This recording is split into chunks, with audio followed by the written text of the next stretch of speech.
Okay, now again next third video में देखेंगे अपन कि वेरिएबल डिक्लेयर कैसे करते। प्रीवियस वीडियो में देखा था अपन ने कि फोल्डर स्ट्रक्चर कैसे है और कंपोनेंट क्रिएट कैसे करते, correct. So in this video अपन देखेंगे कि मतलब वेरिएबल कैसे डिक्लेयर करते हैं और उसको वैल्यू वगैरह कैसे इनिशियलाइज करते हैं वो। सो इन लास्ट वीडियो मैंने क्या किया था, एक सिंपल सी कंपोनेंट क्रिएट किया था वेरिएबल करके। ओके, सो अपन यही कंपोनेंट वेरिएबल डिक्लेरेशन के लिए यूज करेंगे। सपोज अभी नेक्स्ट टॉपिक अपन इंटरपोलेशन का पढ़ेंगे, तो मैं एक न्यू कंपोनेंट क्रिएट करेंगे with the name of interpolation, ताकि मुझे भी इजी रहे एनालिसिस करने के लिए कि मैंने क्या बताया था आपको। Got it. सो देखो, वेरिएबल जब भी डिक्लेयर करते हैं अपन, सो अभी आपको पता होगा कि जब भी अपन वेरिएबल डिक्लेयर करते हैं कहाँ पे मतलब बाकी language in the sense JavaScript ने, और जो लैंग्वेज जावास्क्रिप्ट सपोर्ट करती है वो, सो वेरिएबल अपन जब डिफाइन करते हैं ना, तो with the help of var let cost ऐसे डिफाइन करते हैं, लाइक var नेम, और मुझे जो भी वैल्यू लिखना है वो ऐसे डिफाइन करते हैं। ओके, सो बट एंगुलर क्या सपोर्ट करता है? टाइपस्क्रिप्ट। ओके, और टाइपस्क्रिप्ट क्या सपोर्ट करता है? Kind of the oops concept oops features TypeScript support करता है। तो यहाँ पे अपन जो भी वेरिएबल डिक्लेयर करेंगे ना, without declaring the val let const अपन वेरिएबल डिक्लेयर करेंगे, करेक्ट।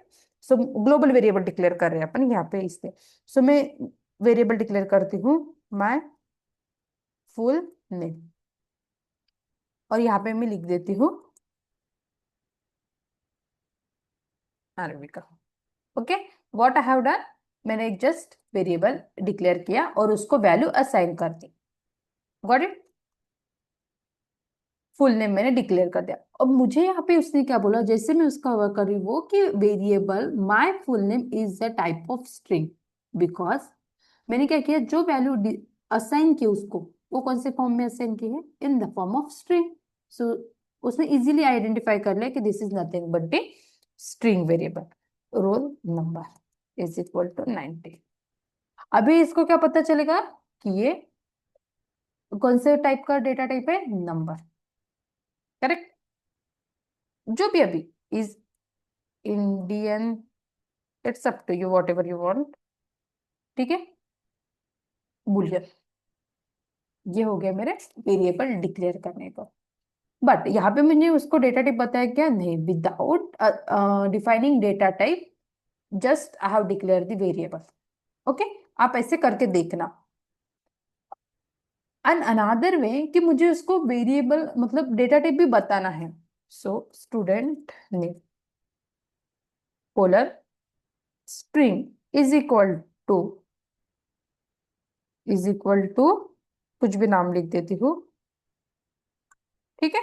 सो अभी इसको क्या किया मैंने, ये हो गया लूजली कपल्ड, ये हो गया टाइटली कपल्ड। जस्ट बिकॉज क्यों? क्योंकि जब मैं मेरा प्रोजेक्ट कंपाइल करूंगी, जब उसको मेमोरी अलोकेट होते हैं, आपको पता होगा बैकग्राउंड में लैपटॉप में मतलब प्रोजेक्ट कंपाइल होता है, उसको some kind of memory allocate होती है। जैसे variable data type of string रहा तो उसको थोड़ा जो भी उसका मतलब वेरिएबल साइज रहता है वो अकॉर्डिंग टू वो साइज वेरिएबल डिक्लेयर हो जाएगा, करेक्ट। अभी इसको क्या करें, जैसे मैंने वेरिएबल डिक्लेयर कर दिया ना, उसको पता चल गया कि अरे ये वेरिएबल का साइज है, टाइप है स्ट्रिंग, तो जो भी उसको वेरिएबल असाइन मतलब जगह देनी है वो अकॉर्डिंग टू दैट जगह दे देंगे। बट यहाँ पे उसको वेरिएबल पता है क्या, मतलब टाइप पता है क्या? नहीं, तो वो क्या हो गया। So as a good practice ना, हमेशा क्या करना है, जब भी अपने को वेरिएबल डिक्लेयर करना हो एंड यू आर 101% श्योर कि ये हमेशा स्ट्रिंग ही रहेगा, ये हमेशा नंबर ही रहेगा, so in that case what we have to do, we have to provide the, as a good programmer good practice, हमेशा उसको डेटा टाइप प्रोवाइड करना। Got it? हो गया। देन में यहाँ पे अभी मुझे जो भी करना है वो, जैसे काउंट नंबर, जो भी मुझे वेरिएबल डिक्लेयर करना है वो मैं उसको ऐसे डिक्लेयर कर दूंगी। सो मैं यहाँ पे क्या लिख दूंगी, यहाँ पे डेटा टाइप मेरा क्या है? नंबर। तो नंबर डेटा टाइप में इसको डिफाइन कर दिया, करेक्ट। देन डीओपी करते हैं, माय डीओपी डेट, डेट भी एक डेटा टाइप यहाँ पे अवेलेबल है, न्यू डेट। सो ऐसे अपन डेट का भी मतलब डिक्लेयर कर सकते हैं। डेटा टाइप इसका क्या दिया मैंने? डेट दिया, क्योंकि डेट ऑलरेडी अवेलेबल था इसलिए। देन इज गर्ल हमेशा याद रखना जब भी अपन लाइक ऐसे करते हैं ना, मतलब बुलियन जैसे इज स्टैंड ऐसे डिनोट कर सकता है, इज जैसे लिखा है, तो मुझे पता चल जाएगा आइदर ट्रू और फॉल्स। जब भी वेरिएबल डिक्लेयर करते हैं ना, तो थोड़ा नेमिंग स्पेसिफिकेशन देना चाहिए, तब कि मतलब सी एक कम प्रोजेक्ट पे ना अपन अकेले काम नहीं करते, अपन लाइफ टाइम वो प्रोजेक्ट पे काम नहीं करते। सपोज अपन ने कभी मूव कर दिया कहीं और दूसरे प्रोजेक्ट में चले गए, तो अपन अपनी जगह रिप्लेस कर देता है कोई अनादर बंदा। जो भी अनादर बंदा है ना, उसको नेम कन्वेंस से भी पता चलना चाहिए कि अरे ये बंदे ने इस ये वेरिएबल ये चीज के लिए यूज किया, या फिर कभी मैनेजर टीएल या फिर प्रोजेक्ट कोड रिव्यू वगैरह करते हो, सो इन दैट केस उनको इजीली आइडेंटिफाई होगा कि ये वेरिएबल उसने किस लिए डिक्लेयर किया। सो हमेशा मेक श्योर कि जब भी बुलियन वगैरह वेरिएबल यूज करते हैं, तो ट्राई करना इज यूज करने के लिए वगैरह। दो नंबर का मतलब सॉरी दो नेम का कॉन्करेटेशन रहा, तो कैमल केस में वेरिएबल हमेशा यूज करना। Like first one is sorry क्या बोलते, स्मॉल वन, एंड जो भी नेक्स्ट वन रहेगा उसको बड़ा रखना। करेक्ट। सो यहाँ पे मेरा डेटा टाइप है बुलियन, और यहाँ पे लिखती हूँ मैं ट्रू। करेक्ट, ये हो गया मेरा वेरिएबल डिक्लेयर करने का ways. Then we have another way to declare the variable EMP. देखो ई मैंने क्या लिखा, स्मॉल रेखा, देन नेम मैंने बड़ा लिखा। देन यहाँ पे मैं डायरेक्टली इसको डेटा टाइप दे देती हूँ string. Now what I have done, I have just declare the variable with the name is emp string, और इसको डेटा टाइप भी दे दिया, बट मैंने ये वैल्यू को इनिशियलाइज किया क्या। इनिशियलाइज और डिक्लेरेशन पता है क्या आपको, सबसे मेन चीज इनिशियलाइज और डिक्लेरेशन मीन्स ये मैंने वेरिएबल सिर्फ डिक्लेयर किया, और ये वेरिएबल मैंने इनिशियलाइज किया। देखो emp ले लाइन नंबर 19 में जो मैंने किया है ना, वो सिर्फ इनिशियलाइज किया है, सॉरी डिक्लेयर डिक्लेयर किया, वेरिएबल सिर्फ डिक्लेयर किया, और ये जो अबाउ जो है ना, इसमें सब कुछ ये भी इनिशियलाइज किया है। करेक्ट, मतलब उसको वैल्यू कुछ तो भी इनिशियलाइज की, इसलिए। अभी यहाँ पे ना प्रीवियसली कंस्ट्रक्टर वगैरह लिख के आता था, अभी एंगुलर वर्जन में नहीं लिख के आता है, तो मैं कंस्ट्रक्टर में वैल्यू इसको इनिशियलाइज कर दूंगी। इनिशियलाइज करके कर दूंगी this dot emp name is equal to Reena. Correct. So ये हो गया मेरा वेरिएबल डिक्लेरेशन, और ये हो गया उसका इनिशियलाइजेशन पार्ट। गॉट इट कि वेरिएबल कैसे डिक्लेयर करते हैं एंगुलर में। देखो मैंने यहाँ पे लेट कॉन्स्ट वैर वगैरह कुछ भी यूज नहीं किया है। करेक्ट, सिंपली वेरिएबल डिक्लेयर किया, इनिशियलाइज किया। ये हो गया अपने नॉर्मल वेरिएबल, जैसे स्ट्रिंग बुलियन नंबर डेट वगैरह ये। Then we have another one जो अपने दो मेन है, अरे और ऑब्जेक्ट। अभी अरे और ऑब्जेक्ट कैसे डिफाइन करते, देखो मेरे पास एक वेरिएबल क्रिएट कर देती हूँ मैं सबसे पहले, नेम अरे। अभी मुझे पता है नेम अरे नथिंग बट क्या रहेगा, एक स्ट्रिंग का ही फॉर्म रहेगा। सो यहाँ पे स्ट्रिंग लिखता है, स्ट्रिंग का क्या है, एक अरे है, तो मैं इसको पहले इनिशियलाइज कर दिया एम्प्टी से। देखो तो नेम अरे क्या हो गया, स्ट्रिंग का एक अरे हो गया। अरे कैसे आइडेंटिफाई किया उसने, जस्ट बिकॉज मैंने एक स्क्वायर ब्रैकेट यूज किया, और ये निकाल दियो तो एरर देगा, क्योंकि क्यों एरर देगा, यहाँ पे मैंने क्या किया है, what I have done here, declaring the variable with the help of empty array. But यहाँ पे कुछ लिखा है क्या, देखो never is not assignable type of string. अगर मैंने यहाँ पे निकाल दिया ऐसे लिखा, तो ऑब्वियसली वो अलाउ करेगा, बट मैंने यहाँ पे क्या बोला है, डेटा टाइप भी मुझे डेटा टाइप भी प्रोवाइड करना है, तो स्ट्रिंग फॉर्म ऑफ अरे। तो उसने आइडेंटिफाई कर दिया ये किस चीज का अरे है, स्ट्रिंग का अरे है, सेम एज रोल नंबर अरे। ठीक है। सो मुझे यहाँ पे पता है नंबर का अरे है, तो मैं यहाँ पे नंबर को भी अरे कर सकते हैं अपन, ठीक है ना। सो ये हो गया मेरा नंबर का अरे। सो मुझे यहाँ पे मुझे जो भी नंबर डिक्लेयर करना है, ये मैंने डिक्लेयर कर दिया। गॉट इट, ये हो गया मेरा नंबर का अरे, ये हो गया मेरा स्ट्रिंग का अरे।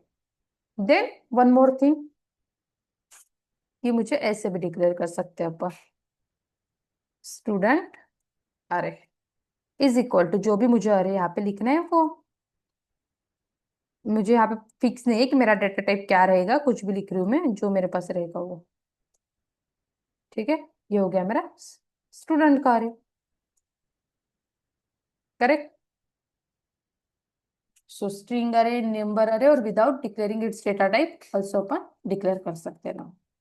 ये हो गया मेरा array. Then we have another thing, वो है अपना ऑब्जेक्ट। अभी employee object, object in the sense क्या रहता है, ऑब्जेक्ट को डेटा टाइप नहीं दे सकते अपन, क्यों डेटा टाइप नहीं दे सकता है? क्योंकि ऑब्जेक्ट इसका भी कॉम्बिनेशन रहेगा ना, तो वो अपन डेटा टाइप क्यों लिखे यहाँ पे? यहाँ पे भी ना मैं उसको प्रॉपर नेम दे देती हूँ, स्टूडेंट अरे। उसने ऑटोमेटिकली कंसिडर कर दिया स्ट्रिंग। अगर यहाँ पे मैंने कुछ तो भी लिख दिया 23, तो उसने डेटा टाइप कंसिडर ही नहीं कर पाएगा। देखो, एक तो आइदर स्ट्रिंग और नंबर, क्योंकि मैंने यहाँ पे दोनों का कॉम्बिनेशन लिखा है इसलिए। ठीक है, अभी एम्प्लॉय को object, object in the form of क्या रहता है? की एंड वैल्यू। की will B static, value always be different. Correct. जैसे कंसिडर करो स्टूडेंट, हर क्लास में स्टूडेंट है। स्टूडेंट को, सब इंसान को, स्टूडेंट को नेम है, रोल नंबर है, फोन नंबर है, एड्रेस है, क्लास है, टीचर है, सबको। ओके, ये उनकी वैल्यू है। सॉरी, की है। की सबकी फिक्स है, बट सबका name, age, correct, date of birth, phone number, email, सबका क्या रहेगा? डिफरेंट रहेगा। Means value will be different, key will be always static. ये हो गया अपना ऑब्जेक्ट की definition, simply form of. Suppose मुझे यहाँ पे डिफाइन करना है, तो नेम, नेम जो भी लिखना है वो, देन मुझे यहाँ पे लिखना है एज, जेंडर, डीओबी। करेक्ट। ये हो गया मेरा एक सिंपल एम्प्लॉय ऑब्जेक्ट। सो अपन कैसे डिक्लेयर करते हैं? देखो, मैंने यहाँ पे जैसे अवर कर दिया ना, उसने मुझे डेटा टाइप बता दिया कि नेम का डेटा टाइप स्ट्रिंग है, एज का नंबर है, जेंडर का भी स्ट्रिंग है, एंड इवन डीओबी का ऑल्सो स्ट्रिंग, क्योंकि मैंने स्ट्रिंग फॉर्मेट में डेट ऑफ बर्थ लिखा था इसलिए। ये हो गया अपना वेरिएबल डिक्लेयर करना और वैल्यू उसको इनिशियलाइज करना। इनिशियलाइज अपन हमेशा कहाँ पे करते हैं? कंस्ट्रक्टर में। करेक्ट। ये हो गया अपना variable declaration with initialization. Then how to declare this array, then another one thing is object, and एक डेटा टाइप एंगुलर में और है, वो है एनी। आई होप आपको पता होगा एनी क्या है। जब आपको पता ही नहीं कि मतलब आगे वाला बंदा आपको क्या प्रोवाइड करना है, या फिर उसकी वैल्यू क्या रहेगी, इन एट दैट टाइम अपन एनी देख सकते हैं। एनी बोलते, any means it's a combination of number, string, boolean, जो भी डेटा टाइप है, अरे, ऑब्जेक्ट, जो भी है, उसका सबका कॉम्बिनेशन मतलब एनी। कुछ भी लिखो आप उसको, जैसे is data type no, so in the form of में एनी लिख सकती हूँ। ठीक है, अभी इसको क्या करेगा? इसका डेटा टाइप हो गया एनी। मैंने यहाँ पे स्ट्रिंग लिखा, बट स्टिल वो कंसिडर कर रहा है एनी। मतलब मैं यहाँ पे कुछ भी लिख सकती हूँ। देखो, एरर दे रहा है क्या? नहीं। अगर वही कंसिडर करो, मेरे पास ए नहीं है, यहाँ पे मैंने नंबर लिखा तो मुझे एरर नहीं दिखेगा। बट कंसिडर करो मैंने यहाँ पे स्ट्रिंग लिखा, तो स्ट्रिंग में एरर दिखेगा, क्योंकि यहाँ पे मैंने क्या प्रोवाइड किया उसको? नंबर। और यहाँ पे लिखा है स्ट्रिंग, बट वैल्यू क्या दे रही हूँ? नंबर। तो एरर देखा कि the number is not assignable to type of string. But any दे रहा है क्या? नहीं। सो एनी का काम ही वही है कि यहाँ पे आप कुछ भी डेटा टाइप लिख सकते हो। करेक्ट। ये हो गया अपना सिंपल सा variable declaration, means how to declare the variable in Angular. Got it? So आप नेक्स्ट वीडियो तक ये प्रैक्टिस करके रखो कि एंगुलर में वेरिएबल कैसे डिक्लेयर करना है। अभी प्रैक्टिस कैसे करना है? When you are doing the practice ना, so try to create more than 2 to 3 components, और सब कंपोनेंट पे डिफरेंट डिफरेंट वेरिएबल क्रिएट करके रखो। आप अपना एम्प्लॉय ऑब्जेक्ट क्रिएट करो, जो भी अपने आजू बाजू में चीजें है ना, उसी का ऑब्जेक्ट क्रिएट करो, उन्हीं के वेरिएबल डिक्लेयर करो, और ट्राई करो प्रैक्टिस करने। ठीक है, सो नेक्स्ट वीडियो में अब हम देखेंगे कि इंटरपोलेशन क्या है, देन प्रॉपर्टी बाइंडिंग क्या है, इवेंट बाइंडिंग क्या है, one way data binding, two way data binding, वो अपन नेक्स्ट वीडियो में देखेंगे। तो टिल नाउ को सिर्फ प्रैक्टिस करना है कि how to declare the variable in Angular. Okay. Okay then, thank you, bye.